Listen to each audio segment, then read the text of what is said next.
Now get furious. Beginning with Operation Epic Fury. Israeli forces carrying out a fresh wave of strikes this morning in Beirut as they reveal a top Iranian official was killed overnight. Yep. Chief foreign correspondent Trey Yingst knows the magnitude of this killing. He joins us live from Tel Aviv with the latest. Trey, this is big news. Yeah, Brian, good morning. It's huge news. According to Israel's defense minister, Israel Katz, top Iranian official Ali Larijani is dead. He was killed in a strike overnight, according to Israel's defense minister.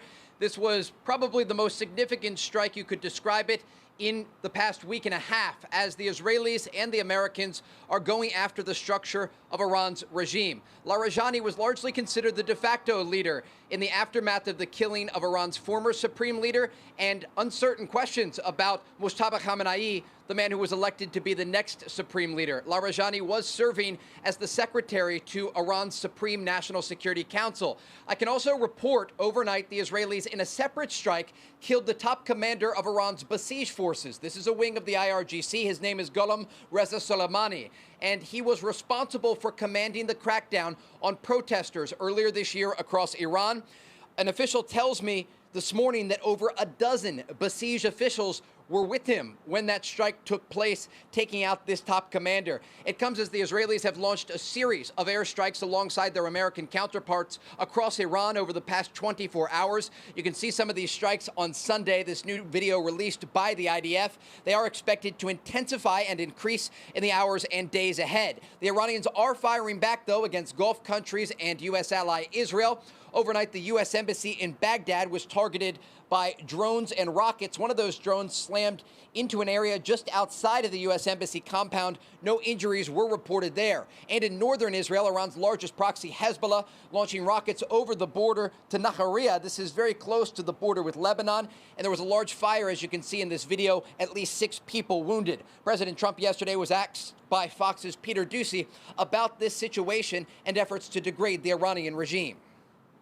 If Iran, as you said, totally obliterated, got the missiles, got the first 2 rounds of leadership, Air Force gone, Navy gone, can we wrap this war up this week?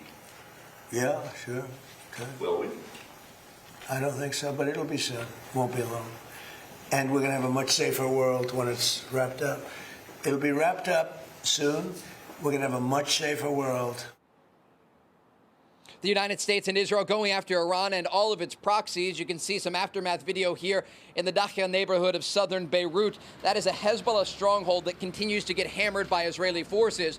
We also have some video of ground forces in southern Lebanon as the Israelis expand their ground operation against this terror proxy. A top spokesperson for the Israeli military saying this overnight.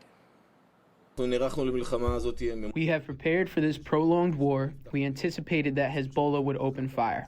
I remind you that even before the campaign began, we had 5 outposts at the front of our communities along the northern border. Immediately with the start of the campaign, we strengthened the defense along the border for the northern communities in more than 15 different areas and have called up reserves in recent days.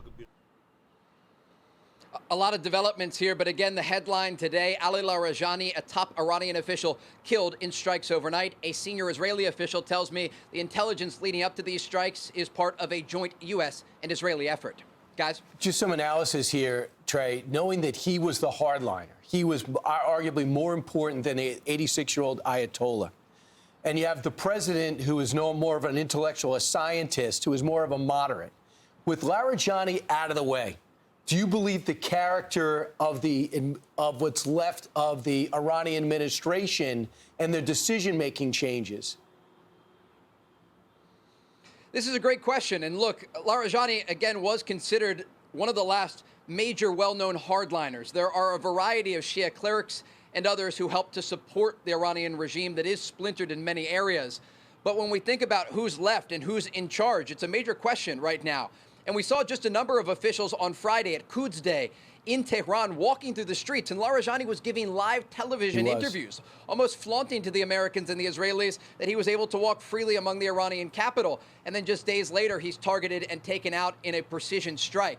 As for who's left, we do have President Masoud Pezeshkian in terms of a more moderate official, but he was largely on the political side, not with deep ties to the IRGC and some of these commanders that have been taken out.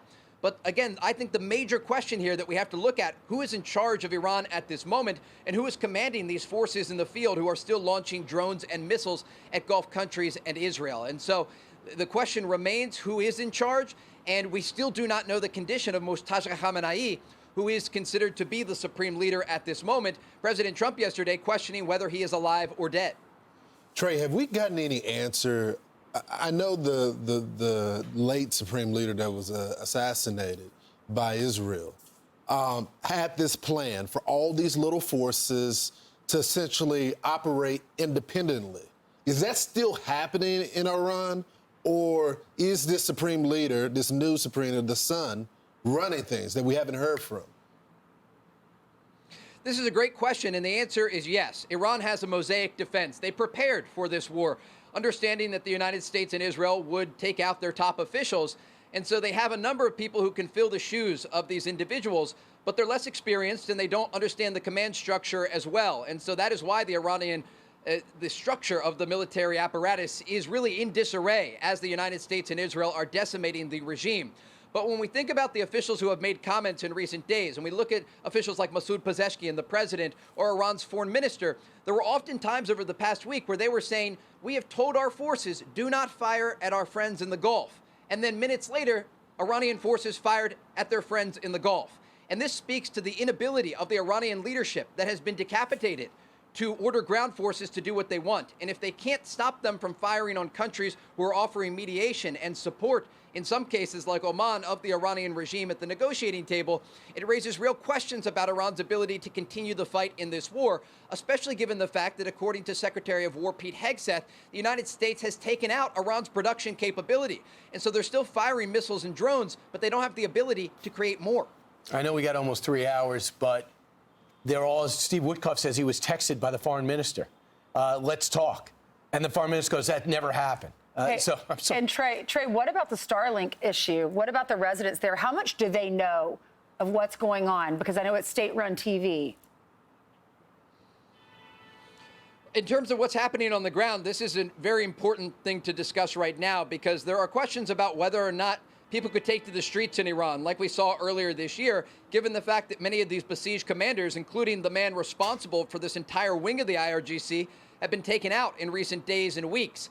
There is a concerted effort by the Iranian regime and what is left of it to go door to door and try to find people who have Starlink and the ability to communicate with the outside world, who may express their disdain with the Iranian regime.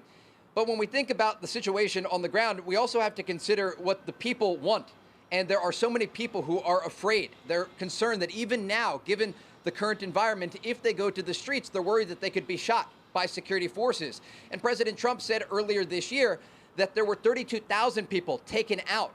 And so in terms of what's going to happen next, we don't know. We do know that President Trump has many options on the table. And despite the fact that he has not publicly displayed these options, he privately has many options as to what to do next to support these individuals. And again, the U.S. and the Israelis are taking out systematically the Iranian leadership that was responsible for killing so many of their civilians earlier this year. Trey, thanks so much. Great job, Trey. Man, yeah, we got a lot of time, but some big moves. Be sure to like and subscribe for all the Fox News latest on YouTube, and catch full shows streaming now on Fox One.